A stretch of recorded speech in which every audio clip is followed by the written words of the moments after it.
Bob Dorigo Jones runs something called the Wacky Warning Label Contest. If you submit the one label voted the dumbest, you win $1,000. So, Bob, show us, what are your 5 finalists this year? Well, this is an electric razor. It has a warning label we've seen on a couple of products over the 15 years we've done this. It says, do not use while sleeping. Maybe somebody's trying to get an early start on the day. And this happens because, why does this happen? And I thought I had the answer, but somebody sued because they did something while asleep? Yes, anybody who makes a product in America is constantly looking over their shoulder for the next lawsuit because they've heard about lawsuits like the guy who was playing basketball, dunked the ball, somehow managed to catch his teeth in the net, so he sued the net maker and walked away with $50,000. And this just kills opportunity for people because that $50,000 could have been spent for something useful. But to be clear, that doesn't happen often. Usually ridiculous suits like that get thrown out. But even paying your lawyer to get him thrown out can cost $50,000. That's right. Even when you win, you lose in America. You might ultimately win the lawsuit, but you've blown your life savings in defending your good name against that lawsuit. So we hear that all the time. And so if you don't put a warning label, you will be sued. And that's why we see the most unusual warning labels. Here we have a warning label. Here's a great little product. Let's say you're driving down the road, you have a wonderful idea, and you want to write a note to yourself. Well, you can take this little wheel mate, attaches to a steering wheel of the car, but it says, warning, never use this product while driving. Now, I mean, that would seem like a reasonable, looking at it, a reasonable warning, because you don't want people using them while driving. But as the company explained when we called them, they said it's impossible to use while driving. The wheel has to be upside down to install the thing.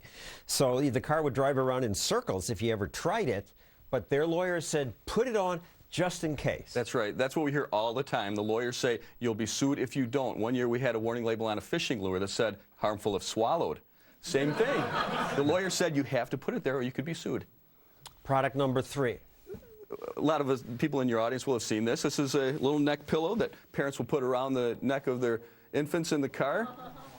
And this is so the child can sleep or just be more comfortable? It's actually safe. It keeps their head stable, keeps it from going back and forth and hurting the child. But the warning label actually says, keep this product away from infants and children. It's kind of hard to use it then. We called the company. They didn't respond. Here, let's do this one next. This is number 4, the electric skillet. And the warning says, caution, griddle surface may be hot during and after cooking.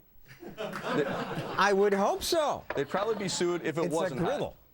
They'd be sued if it didn't get hot. Well, that's what, it's a catch-22 in America. Sometimes you warn against something that's obvious, and somebody will say, since you produced a product that you knew could hurt somebody, you're admitting that you created a risky product. So sometimes even their own warning label is used against them in a court of law. And a lawsuit is about winning. It's not necessarily about the truth. It's about whose lawyer is better, slicker, and can convince a jury. That's or right. just threaten to get that far, and you'd have to pay $100,000 to defend yourself. That's right. 9 out of 10 lawsuits in America are settled.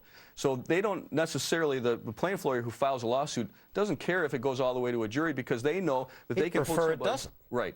They can drag it out through months and years in the courts, and they know that they're going to squeeze every penny out of that person that they're suing in legal bills, because not only is the lawyer that's hired for the person who claims they were injured, but the person who was sued has to hire their own lawyer, so that everybody in the legal profession wins except for the person getting sued.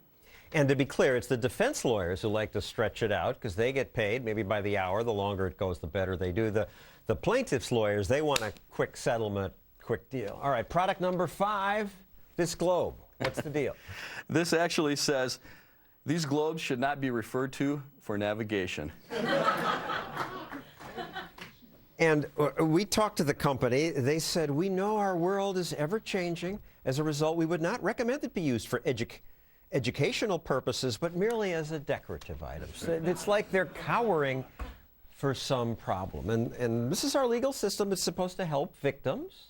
Why are you so angry about this? It helps victims, they say. Right. We get a good laugh at these warning labels, but the bottom line is that even if I'm never sued, you're never sued, we're going to pay because all of these products cost more because of the litigation. happening in America all the time. Not only do the products cost more, but worst, a lot of products are never brought to market because the inventor is so afraid that they'll be sued that they just shy away from bringing it to market. I'll give you a good example. There's a product that a lot of your audience may have never seen. It's an amazing circular saw that will stop in an instant if it touches skin. Now, I talked to the inventor. He said he tried for years to try to get stores to sell that, but the liability insurance was so high that he couldn't do it.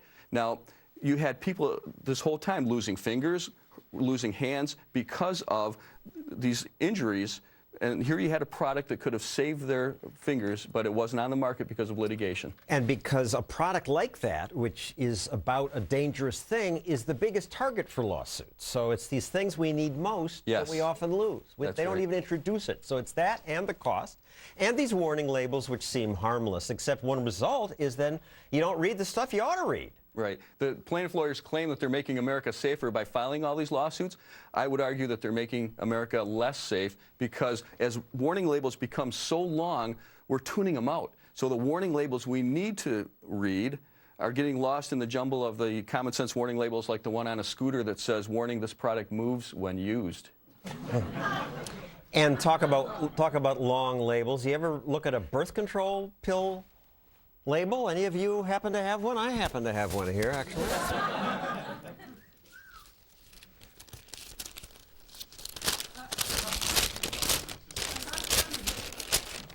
This is it. Tiny fine print, both sides of the page. So the doctor doesn't read it. This doesn't make us safer. And if you did read it, you wouldn't want the pill anymore. Well, if you did read that, you'd probably fall asleep, and like you said, you wouldn't need that pill. So we don't read the things that might make us safer. And stepladders, they have 40 warning labels on them now, like don't dance on them wearing wet shoes or something. I mean, all these little stickers. Take a look at the stepladder you have at home. Well, we think that the 3-foot stepladder may be an endangered species because it's not long enough to put all the warning labels on. Last year's winner was a dust mask that warned, will not provide oxygen. Right. It's a common $2 paper dust mask. Who would think that supplied oxygen? But we were told by their lawyer if that wasn't there, they could be sued. The FDA has approved a vaccine for Lyme disease, but drug makers won't sell it because they're afraid of lawsuits. You better check yourself for ticks.